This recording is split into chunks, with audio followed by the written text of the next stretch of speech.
August 21st, 1942, Guadalcanal, Solomon Islands. The jungle breathed that night, slow, wet, and full of secrets.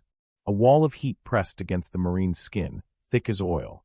Crickets screeched, frogs croaked, and somewhere beyond the coconut palms, the dark Pacific whispered like a warning. The moon hung low, pale and swollen, its light breaking through drifting clouds to reveal a lonely ribbon of sand beside the Ilu River. To the Japanese, this narrow strip looked undefended. To the men of the 1st Marine Division, it was bait. They had dug in all day, shovels biting into wet coral and clay, the smell of rot and sweat clinging to their uniforms. Every foxhole was a coffin waiting for its owner. Sergeant Dean Harlow crouched beside his men, wiping the grime from his rifle sight. A farm boy from Kansas turned squad leader. He was barely 30, but tonight he looked much older. His eyes scanned the treeline, as if he could already see the ghosts that would come crawling out of it. The ridge was quiet, too quiet. Only the steady hum of mosquitoes filled the air. Behind the lines, the dark silhouette of Colonel Cates moved like a shadow, checking positions, whispering short orders that vanished into the thick air. No one smoked. No one spoke. The only sound was the soft click of bolts sliding forward and safeties switching off. Hours passed. Midnight. Then 1 a.m. The stillness pressed down like a weight. Harlow felt it before he heard it, the faint tremor under his boots. A rhythm. Dozens of boots. Then hundreds. Rustling. Whispering. Metal scraping against metal. The sound of men moving through water, through brush, through fear itself. He leaned forward, heart pounding, and whispered the words his squad would never forget. Let him come. Closer. They could smell them before they saw them, the faint odor of oil, sweat, and sake. The Japanese column was moving in single file, bayonets glinting faintly in the moonlight. They advanced slowly, disciplined, confident that the American line was weak. They didn't know the Marines had prepared an interlocking field of fire that would turn this narrow riverbank into a killing ground. Suddenly, a flicker of light at the command post, then darkness. The field phone went dead.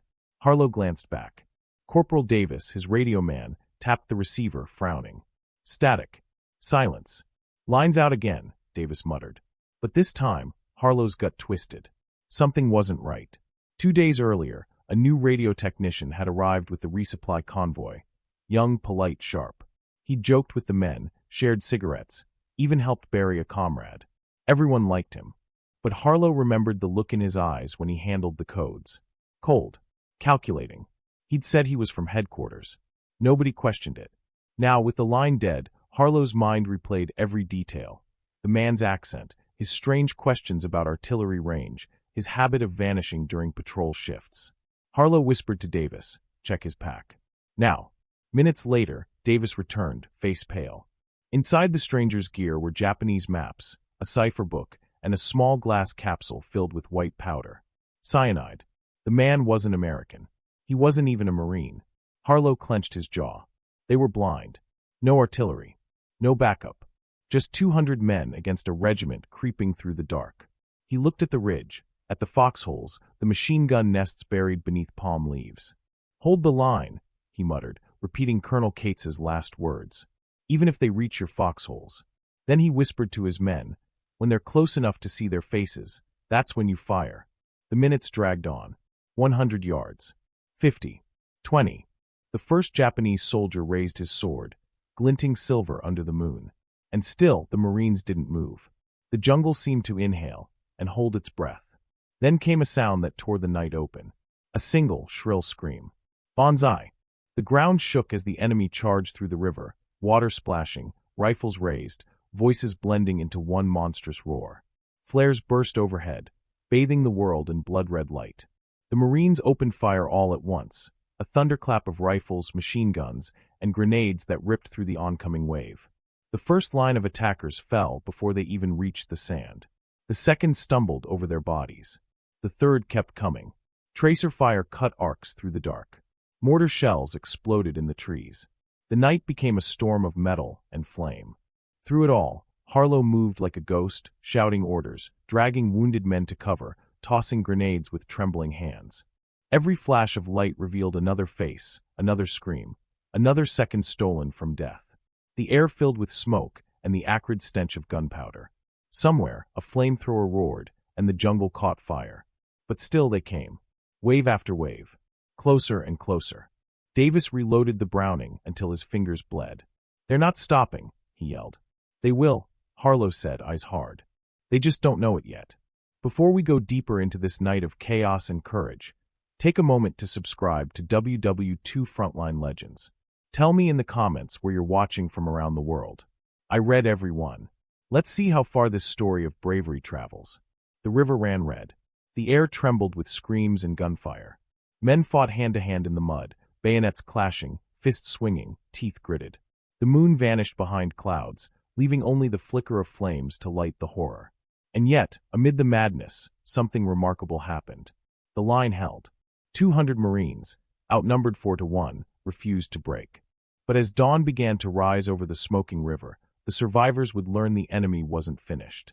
And the worst betrayal was still waiting in the shadows behind them. As the fighting raged, flashes from rifles painted the soldiers' faces in split-second portraits.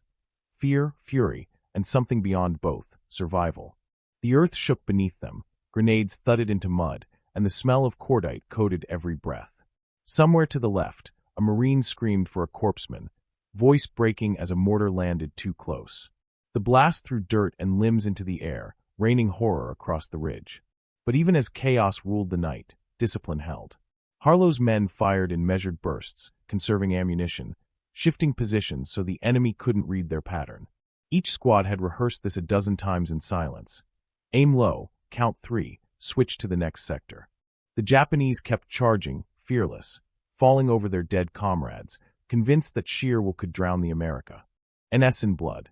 Harlow's machine gunner, Private Keller, barely 19, swung his Browning left to right, face slick with sweat and tears. "They keep coming," he whispered, voice lost in the roar. Harlow gripped his shoulder. "Then keep feeding that belt." The Browning coughed out another line of fire. The belt ran dry. Keller grabbed another. The rhythm became hypnotic. Feed, fire, replace. Somewhere behind them, flamethrower teams advanced a few yards, jets of fire roaring into the treeline. The jungle itself seemed to scream. The river boiled with bodies now, the current pushing them back toward the sea. And yet the noise never stopped, drums beating in the distance, officers shouting commands in Japanese, another banzai charge forming beyond the smoke. The Marines braced again, hearts pounding like war drums of their own. Then, amid the chaos, Davis shouted, "Sir, movement behind us!" Harlow spun around. For a heartbeat, fear stabbed him colder than any bullet. Shadows moving among their own tents. A figure near the abandoned radio shack. For an instant he thought it might be the saboteur come back to finish his work. He raised his rifle, finger trembling on the trigger.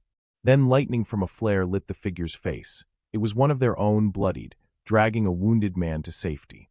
Harlow lowered the weapon, exhaling through clenched teeth. The paranoia would stay with him for years. By 3 a.m., ammunition ran low. Men scavenged cartridges from fallen comrades. The wounded whispered prayers in the dark. And still the waves came, relentless. But the Japanese formations were breaking now, confusion replacing confidence. The Marines had given up ground in inches, never in yards, and every inch had cost the enemy lives. Harlow looked down the line, smoke, fire, silhouettes moving like ghosts. He couldn't tell who was alive anymore. The only proof was the muzzle flashes still biting through the dark.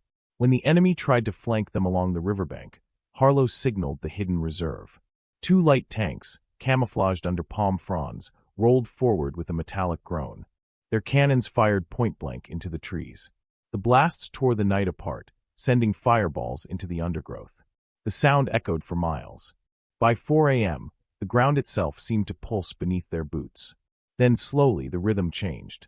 The shouts grew fewer, the gunfire thinner. The enemy was faltering. Those still standing crawled into the grass or retreated toward the river. The first faint blush of dawn crept over the ridge. The silence that followed was deafening. Smoke drifted low across the sand, curling around helmets and rifles half buried in mud. The Marines barely moved, afraid that if they did, the ghosts of the night might rise again. Harlow sat back against a tree, rifle across his knees, hands shaking for the first time. The adrenaline was gone. Only exhaustion remained. He scanned the battlefield. The river shimmered dull red in the early light. Palm trees stood splintered like broken spears. And scattered everywhere were the reminders of what 200 men had done in a single night. Somewhere behind him, Davis was trying to fix the field radio, tapping wires together, hoping for a signal. Nothing, he muttered. Still dead. Harlow nodded without looking. Deep down he knew why. The lines had been cut clean, professional work. Not sabotage born of chaos, but precision. Whoever had done it had known exactly which cable carried the command frequency. This wasn't random. It was planned. He glanced toward the mangroves beyond the ridge. A faint trail led into the swamp, boot prints half-washed by rain. The imposter's escape route, maybe. Or a trap. Harlow exhaled slowly, staring into the rising sun. "We'll deal with that come morning," he murmured. "Right now we bury our own." The men began to move, collecting bodies, whispering names. Some prayed, others cursed. No one spoke of victory. Not yet. They had survived, but survival felt hollow when the jungle still smelled of death. And yet, among the wreckage, something extraordinary lingered. The realization that discipline, courage, and sheer human will had held the line when nothing else did. They had fought blind, cut off from the world, and still prevailed. But what none of them knew, what would haunt them long after the island was secure, was that the real battle had only begun. Because hidden in the swamp, beneath the rusted carcass of an old radio, lay the truth that could unravel everything they thought they'd won. Dawn, August 21st, 1942. When the sun finally rose over Guadalcanal, it did so quietly, as if ashamed of what it saw. A thin mist clung to the riverbank, drifting through the smoke and ash that still hung heavy from the night's battle. The ridge that had once been green was now gray and lifeless, littered with twisted metal and silence. Harlow stood at the edge of the river, his boots sinking into mud slick with oil and blood. All around him, the survivors moved like ghosts, tired eyes, hollow faces, trembling hands clutching canteens. The sound of flies was louder than the wind. 200 Marines had held this ridge. Half were gone now. Some lay where they had fallen. Others were being carried on makeshift stretchers toward the medical post. None spoke of fear or triumph. The word victory felt too heavy to lift. Corporal Davis crouched near the broken radio shack, working in silence. The air still smelled of ozone and copper. Wires dangled like vines, blackened by smoke. The equipment was dead. Beyond the debris, he found fresh footprints leading into the swamp. One pair heavier, uneven, dragging slightly as though the man had been carrying weight. The imposter's trail. Harlow joined him, kneeling beside the tracks. "He left during the fight," he said quietly. "Maybe before it ended." Davis nodded. He knew when to run. Harlow glanced toward the treeline where the mangroves began, thick and dark. "We're not finished here," he murmured. They followed the path for nearly half a mile, pushing through vines and knee-deep mud. The sounds of the camp faded behind them until all that remained was the buzz of insects and the slow drip of water from leaves. Then, through the mist, they saw it, a small clearing, and in the center, a tarp stretched over a mound of crates. Underneath lay a radio set, US-made, clean, functional. Its antenna pointed toward the sea. A single wire led into the water, vanishing toward the horizon. Davis froze. "That's not ours," he said. Harlow's pulse quickened. The transmitter was still warm. Someone had used it recently, within the last few hours. The dials were tuned not to any known marine frequency, but to an allied channel assigned to shipping coordinates. Whoever had built this wasn't relaying enemy chatter. He was selling information, their information, to both sides. The realization hit like a bullet. This man hadn't been fighting for Japan. He'd been fighting for himself. Behind them, a twig snapped. Both men turned. Out of the shadows stepped a figure, mud-streaked, one arm bandaged, a pistol raised. The imposter. His American uniform hung loose, patches half torn away. His eyes were calm, almost weary. "Put it down," Harlow said. The man smiled faintly. "You wouldn't understand. There's more money in information than in medals." Harlow took a step closer. "You cost lives." "I saved others," the man replied. "War's a market, Sergeant. You just don't see the balance sheet." For a long moment, no one moved. Then a single shot cracked through the air. The man staggered, fell forward into the mud, and didn't rise again. The pistol slipped from his hand, sinking slowly beneath the swamp water. Davis lowered his smoking rifle. "He was reaching for the transmitter," he said. Harlow said nothing. He just stared at the lifeless body, then at the radio still humming softly beside it. The moral lines blurred like heat mirage. Hero, villain, traitor, none of it felt solid anymore. They smashed the equipment with rifle butts until it sparked and went dark. Then they buried the remains beneath the mud. No report would mention this. No record would confirm it. Colonel Cates's order was simple when they returned. The line held. That's all that matters.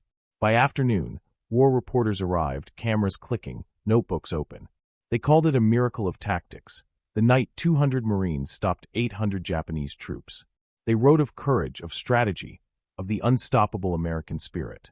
None of them asked about the missing technician. None of them noticed the scorch marks near the mangrove path. As dusk fell, Harlow sat alone beside the ridge.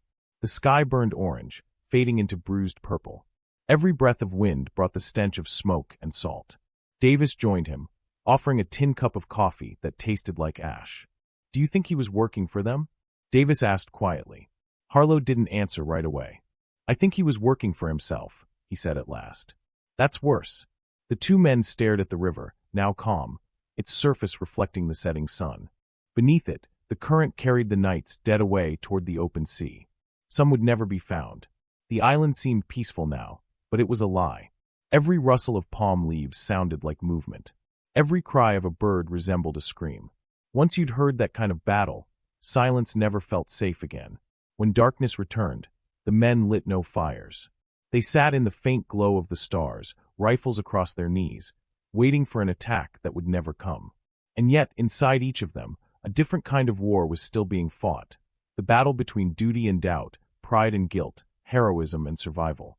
As the night deepened, Harlow finally allowed himself to close his eyes. The memory of the impostor's last words echoed in his head, "War's a market." He wondered if that was true, if the world beyond this island measured valor by profit now. Somewhere out on the dark Pacific, ships waited for orders. Radios crackled. Codes were sent. And maybe on some unseen frequency, a signal still pulsed from that buried transmitter, whispering to no one. August 22nd, 1942, Guadalcanal. Morning broke with a strange stillness. The ridge was quiet again, but it wasn't peace. It was the kind of silence that follows thunder, heavy, unnatural, full of echoes no ear could forget. Smoke drifted lazily over the wreckage, curling through shattered palms and the burnt remains of ammunition crates.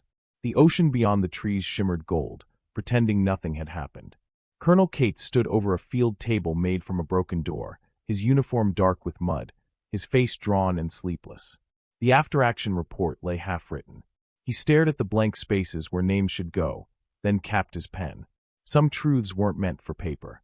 Across the camp, Harlow and Davis worked beside the graves. Wooden crosses lined the ridge, each one carved from splintered crates. The chaplain read softly while the men bowed their heads, caps in hand. No one cried. The jungle had stolen the tears already. When the prayers ended, the sound of shovels filled the air, slow, steady, final. That night, orders came down from Division Command: prepare for inspection. Clean weapons. Rest where possible. The brass wanted photographs. Heroes for the papers back home. The photographers arrived at dawn, capturing smiles that weren't real, medals pinned to shirts still damp with blood. The stories would say the Marines of Guadalcanal had turned back the enemy with courage and faith. They would not mention the spy, the buried transmitter, or the deal struck in whispers between profit and patriotism. Later that evening, Harlow was summoned to Cates's tent. The colonel sat behind a flickering lantern, the yellow light painting deep lines across his face. Without speaking, he slid a folder across the table, stamped classified. Inside were photographs of the dead impostor, his forged papers, and one more item: a sealed envelope addressed to Office of Naval Intelligence. Cates said quietly, "Washington doesn't need to know the details. They need the victory. That's all." Harlow hesitated. "Sir, what about the truth?" Cates looked up, eyes cold but tired. "The truth doesn't win wars, son. Morale does." The folder disappeared into a locked chest. It would never resurface again. For weeks afterward, the ridge remained haunted. Patrols reported hearing movement where there should be none, the faint clatter of gear, footsteps vanishing into mist. Some said it was the ghosts of the enemy. Others whispered it was the traitor, unfinished with his work. Every soldier who had fought that night carried a piece of the sound with him, the moment when the jungle breathed in before the first scream. That pause became a scar. Months later, long after Guadalcanal was declared secure, a young intelligence officer named Morgan stumbled on a partial file while cataloging captured documents. One entry stood out: A payment log referencing an independent contractor operating near the Ilu River, August 1942. The file ended abruptly. The remaining pages were missing. Morgan asked his supervisor about it. The answer came swift. Don't dig into ghosts. The folder was sealed again, this time under a new heading, Unresolved Assets, Pacific Theater. Harlow never returned to the island. When the war ended, he went back to Kansas, married his sweetheart, and built a small garage on the edge of town. He never spoke of Guadalcanal except to say that courage isn't loud. It's the silence between heartbeats when fear wants you to run. Corporal Davis stayed in the Corps. Years later, stationed in Korea, he received a parcel from an anonymous sender. A small metal tag, rusted, its serial number scratched out. Taped to it was a note in faded ink. War's a market. No return address. He burned the note, but kept the tag. Historians would later call the Battle of Tenaru one of the first decisive moments of the Pacific Campaign. They would write about tactics, logistics, terrain, and bravery. But buried beneath the footnotes, under the names of generals and dates of operations, one question lingered like an echo through the years. Did the Marines hold because of training, or because betrayal left them no choice but to fight alone? The truth was sealed, buried with the dead, filed under secrecy, and washed away by the tide. As for the ridge, nature took it back. Vines covered the foxholes. Rain softened the trenches. The jungle healed, but the soil still whispered on quiet nights. Locals said you could hear voices carried by the wind, low and distant, orders being given, rifles loading, the breath of men waiting in the dark. Maybe memory never dies, it just changes shape. And so, history remembers what it can. It remembers the numbers, 800 Japanese dead, 200 Marines standing. It remembers the courage, the discipline, the will. But it forgets the cost, the faces unseen, the secrets unspoken. Somewhere in a forgotten archive, under dust and silence, a single name is blacked out on a page, the ink darker than any shadow. That name will never be read. Yet the ridge stands as proof that even in the darkest night, when all light is cut off and trust itself is broken, men can still hold the line. Not for glory, not for pay, but because somewhere deep inside, they refuse to surrender. If stories like this remind you that courage still matters, share this video, give it a like, and tell me in the comments where you're watching from around the world. I read everyone. Your support helps keep the forgotten heroes of World War II alive. And if you haven't yet, subscribe to WW2 Frontline Legends for more true stories of bravery, betrayal, and the secrets history tried to bury.